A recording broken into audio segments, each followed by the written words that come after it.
The sister of Afghanistan asked the question that if we have said some bad things about a person, then should we apologize to the person? Or if you don't apologize, it's okay. Will Allah forgive us? And if we don't have a chance to apologize and the person dies, what should we do? But natural ghiba, backbiting, is amongst the major sins in Islam.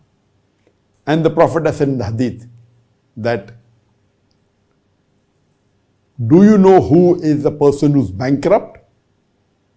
So people, the Sahaba said, O Messenger of Allah, you know the best.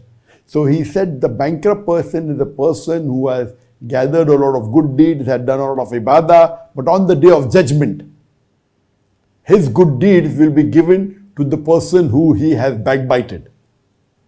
And after all his good deeds are completely become zero, yet if there is balance of ghiba, balance of backbiting, then the bad deeds of the person who he has backbited will come onto him. So backbiting is a major sin in Islam and a person should stay away from it. There was a person who asked that, the Prophet, that what if we say about someone behind his back something which is true? So the Prophet said, if it is true, then it's called backbiting. If it is not true, it is bautan, it is scandal mongering. It's a much major sin. So backbiting is something which you say which is correct, but behind someone's back. What you should do? The best is that if you can go to the person who you have backbited against and you apologize to him and ask for forgiveness, that is the best. And also ask forgiveness from Allah subhanahu wa ta'ala. The best in the case of backbiting is go to the person, explain to him, okay, I made a mistake, I'm sorry, I've done a sin, please forgive me. And if he forgives you, that is the best. And you ask forgiveness from Allah subhanahu wa ta'ala, also it is the best. But scholars say that if the person doesn't know also, if you go and apologize, it's the best.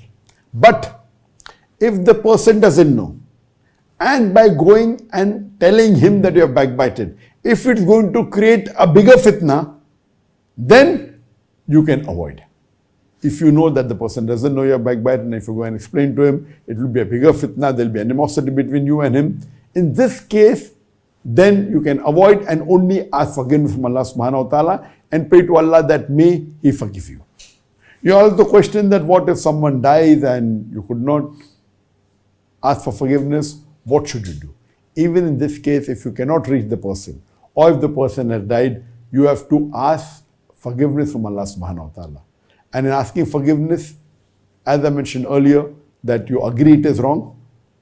You see to it that you don't backbite anyone else after that. See to it that you stop. If you can undo means you can apologize, that's the best. But you cannot apologize, okay. Ask forgiveness from Allah subhanahu wa ta'ala. Agree it is wrong. Stop it. See to it don't do it again. Agree it's a sin. And apologize if you can. If you can't, no problem. Pray to Allah. And inshallah, Allah will forgive you. Hope that answers the question.